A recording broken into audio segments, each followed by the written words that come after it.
انا اليومين دول اصبحت شخصيه عصبيه، وبقيت اما حد يعمل موقف يستفزني ابتدي ازعق وابتدي افور واتعصب، ويطلع لي كده صوتين، صوت يهديني ويقول لي يا عم ما يقصدش، وصوت تاني يقول لي ما يقصدش، لا ده يقصد ويقصد قوي كمان.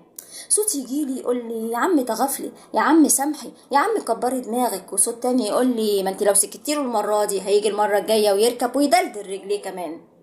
ولقيت نفسي مرة بسمع كلام الصوت الكويس ومرات بسمع كلام الصوت التاني. قلت يوه، طب هو انا هضيع اخرتي عشان موقف ولا اتنين حصل معايا في الدنيا؟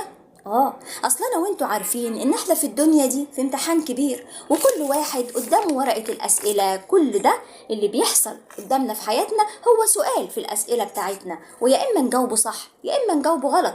قلت لا، انا لازم بقى طالما ربنا حط الناس ديت قدامي لازم استغلهم في ان انا اخليهم طريق ان انا ادخل الجنة باذن الله. فحبيت اشارككم في 4 حلول لقيتهم عشان نقدر ان احنا نختار الصوت الكويس ونبتدي نلم نفسنا في الخناقة ونطلع باقل الاضرار الممكنة. اول حاجة في الحلول ان انا وانا دايما كده اخلي الاذكار على لساني، ان انا استغفر ربنا، اسبح، اقول الحمد لله، كل الاذكار كده اتني على طول اقولها. ليه؟ علشان دايما يكون اللي حواليا واللي بيغذيلي افكاري هم الملائكه، وبالتالي الافكار اللي هتجيلي هتكون كلها افكار كويسه. التسامح، ان انت تتغافل، ان انت ترد السيئه بالحسنه، كل دي افكار هتجيلك. لا يا عم ده ما يقصدش. لكن لما انت تكون بعيد عن ربنا ودايما بتتفرج على مسلسلات وبتتفرج على افلام ودايما سرحان في لعب وفي حاجات بتبعدك عن ربنا، خد بالك دايما الافكار اللي هتجيلك هي افكار من الشيطان، هي افكار ان دايما الشخص ده وحش، ان دايما الشخص ده يقصد، وبالتالي تبتدي تتعصب اكتر وتبتدي تدي رد فعل اقوى.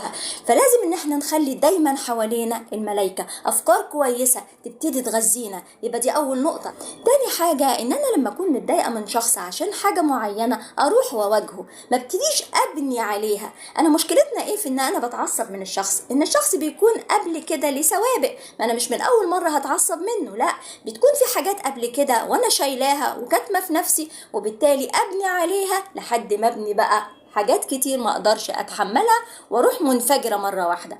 لازم اول باول اخلص الحاجات دي. اي حاجه تضايقني اتكلم معاه فيها وابتدي اعرفه ان انا متضايقه من 1 2 3، والله اتحلت ما اتحلتش انا هكون فضفضت عن نفسي وطلعت اللي جوايا، وده في حد ذاته هيقلل من حده الانفعال لما يحصل بعد كده موقف تاني.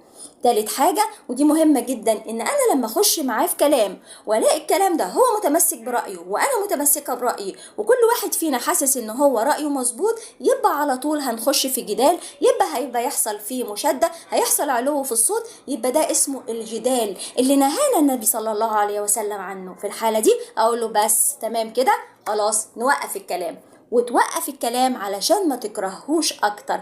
رسولنا الكريم صلى الله عليه وسلم قال لنا حديث فيما معناه انا زعيم ببيت في ربد الجنة لمن ترك المراء وان كان محقا. يعني ايه في ربد الجنة؟ يعني في نواحي الجنة. ربنا الرسول صلى الله عليه وسلم كان ايه بيقول لنا؟ ان هو زعيم يعني وكيل او ضامن لينا بيت في يعني نواحي الجنة أو في جوانب الجنة لو احنا تركنا الجدال أو المراء وإن كنا على حق. يبقى على طول أقطع عشان ما يحصلش المشادة أكتر وعشان ما اكرهش الشخص اللي قدامي أكتر.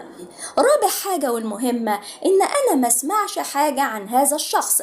سيدنا النبي صلى الله عليه وسلم لما كان يبقى عايز يطلع للناس بصدر سليم كان يقول لهم إيه؟ كان يقول لهم لا يبلغني أحد من أصحابي عن أحد شيء فإني أحب أن أخرج إليكم وأنا سليم الصدر. فهنا لو انا سمعت عن الشخص اللي انا بكرهه ده وابتديت سمعت من واحد تاني يقولك ده فلان بيقول عليك كذا وكذا وكذا، طب فلان ده الوحش ده رماني بسهم بس السهم ده ما جاش فيا، يقوم يجي واحد بقى وياخد السهم ويدخله فيا ويقول لي السهم ده كان هيجي لك من فلان بس ما جاش، انا جبته لك اهو، ويروح دبه فيا. طب وليه؟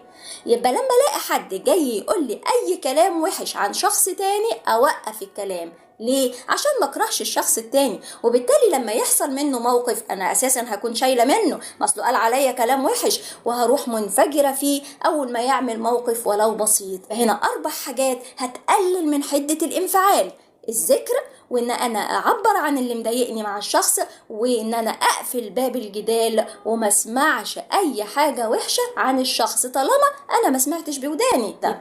يبقى الاربع حاجات دول هتخلينا لما نتعامل مع شخص ما نتعصبش عليه ولا نفور بسهولة. ليه؟ لان الافكار اللي جايه لي كويسه، لان انا مش شايله حاجه وببني عليها، فبالتالي مش هتعصب. لان انا مش شايله من موقف من حد يكون مثلا شافه قالهولي، كل ده هيبتدي يقلل من حدة الانفعال. فحبيت ان انا ابلغكم الحاجات اللي انا وصلت لها عشان نشتغل انا وانتوا على نفسنا فيها، ونستغل الاشخاص اللي هم بيضايقونا في حياتنا ان هم يكونوا طريق لينا ان احنا نخش الجنة باذن الله. والسلام عليكم ورحمة الله وبركاته.